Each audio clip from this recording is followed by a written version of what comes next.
Oh, fuck. Dude, that was pretty fucking good. Holy shit. My foot came off so far up there. Holy shit, dude. Whew. Yeah, we're good. I think we're good. Hold on till the death. Never jump off. Never say die. Man, every time I get on one of these bikes, I'm like, how could it get better? Because every time they come up with that thing that's the extra mile, I get on it and I'm blown away and I'm right back in the same place. But seeing where that stuff comes from the people that I'm out on the trails riding with, for them, they say, how can this be better? And they don't stop thinking about it until they figure it out. It's just the right group of people, you know?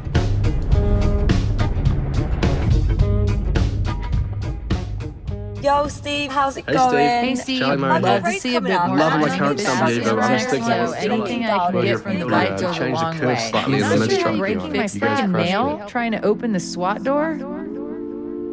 It seems like a lot of pressure when the last bike is really good. Do you want to make it incrementally better, or do you want to make it like drastically better? And those, I think, are two different challenges. That's the team's goal, right? To make the bikes drastically better. So how could we just tear the thing down to the studs and start over, you know? Let's forget everything we know about every layout that we have in our arsenal and like evaluate anything and everything. We made mules of different layouts, basically just questioned it like, hey, do we want to make the Stumpjumper a 4-bar FSR bike, or do we want to do something completely different, you know? We've been doing 4-bar bikes for a long time for a good reason. They give you a really good balance of things you want in a trail bike. The engineers can tweak the kinematics really easily, like they're pretty light. You can make a bike with good C-post insertion. It's a classic layout for a Specialized, and it's a great layout. These days, I'm a senior technical advisor to the development teams. I have a strong background in suspension technology and ride dynamics. One of my strengths is my ability to observe. I don't know what the next big thing is, but I know where I'm going to find it. And it's in the next generation of riders that come in to our sport. Their interpretation of our sport, they adopt their own. The trails they build, the way they ride the trails, that's what you pay attention to, and it tells you what the next technology needs to be. Steve planned a trip to Silver Mountain, Idaho, and said basically pack all your shit and all your ideas and let's go just ride as a team. One of the things I brought was this like thread-on extra volume air chamber, because I've been kind of playing with like really big volume. We rode it and all of us kind of just like looked at each other after and we're like, there's kind of something here. Flying home, kind of stressed out how we're gonna manage bottom out with this much volume. The idea just clicked where I was like, why don't we just cut that volume off when we want to? Went home, went back to the office and just started making some parts. Made some like parts that kind of like cobbled together and sit on the shock and ran it on the dyno and it worked. And then we rode it and it worked in the trail. And we were like, oh crap, we actually got something going here. We came in with this realization that bigger volume, flattening the spring curve and making a more usable travel is better. And then the PSA is actually what solved for the downsides of that. As riding has progressed, it's gotten more and more aggressive and bottom out forces have gotten higher and higher. And that just forces us to ratchet up our progression from a frame and a spring perspective. Blank sheet of paper, what if we took away that progression in the shock? What if we added so much volume that it's like completely unacceptable in some ways, but we ignored that? What if we tuned for the 90% of events and ignored those 10% of events that are big drops and bottom out events and all that? And we stumbled upon loving big volume. PSA really describes what the Genie Tech is, and that's pneumatic spring assist. We're in. Yeah. We're actually trying to measure a feel. And it's pretty insane what the human body can feel and how difficult it can be to measure that. Sometimes you don't see any difference in the data, but it's clear as day to the rider that there's a really big change here. And then that just makes you have to dive a little deeper and look at things in a different way.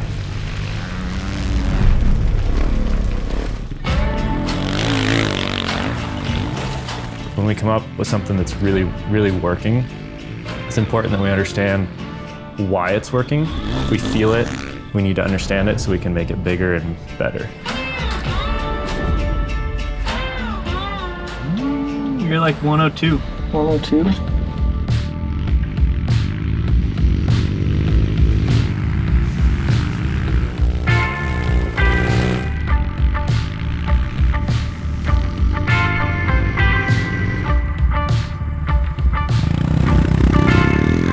It's like, what's the best setup for everything? And really isn't one, but on mountain bikes, we're trying to come up with something that fits more and more of that, you know?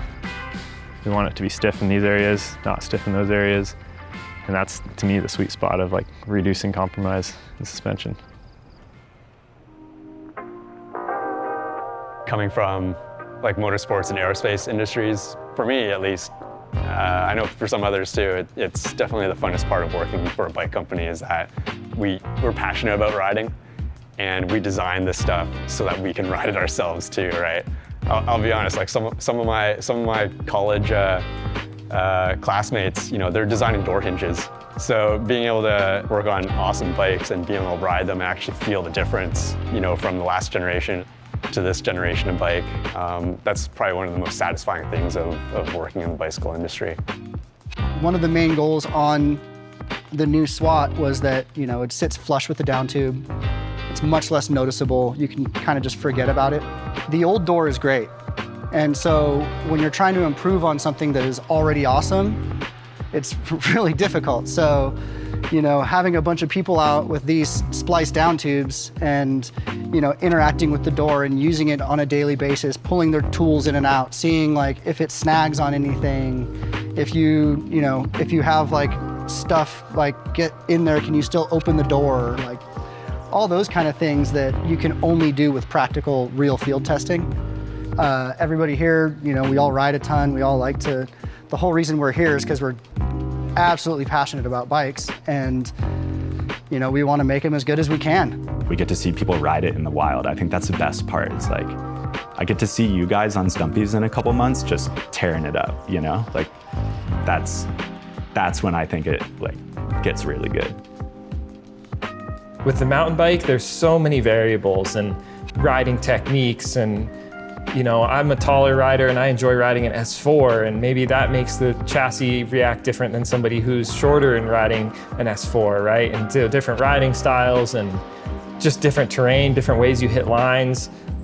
It's really nice if you can kind of get some empirical data and like a lot of data sets to help prove out a feeling and know that we're on the right track for something.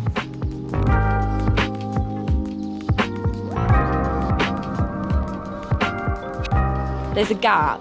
Yeah. And we were like rolling in and there was like a log comes across.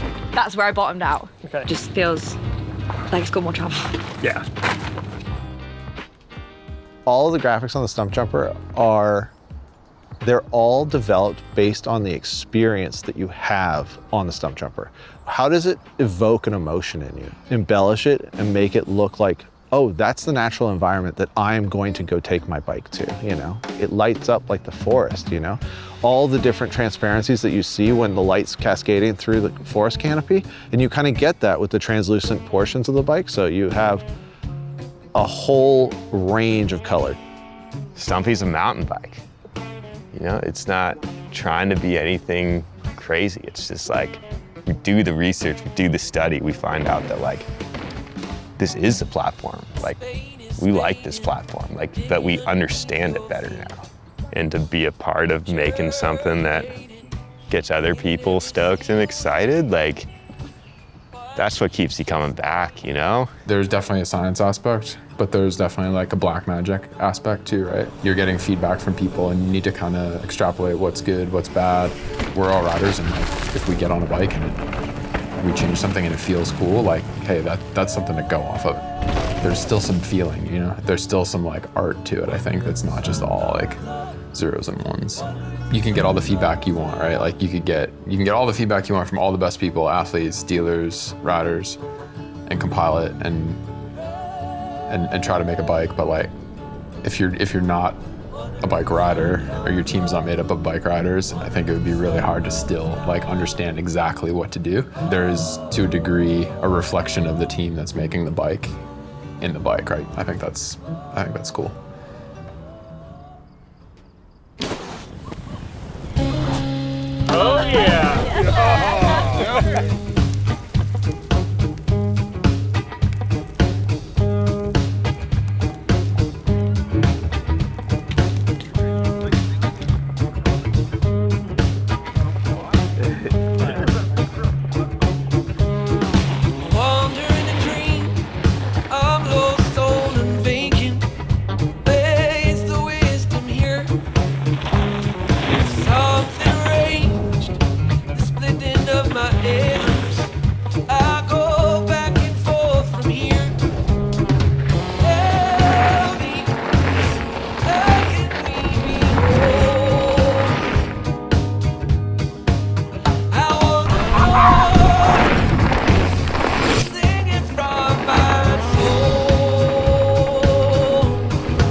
I'm trying to keep both my feet on the pedals this time.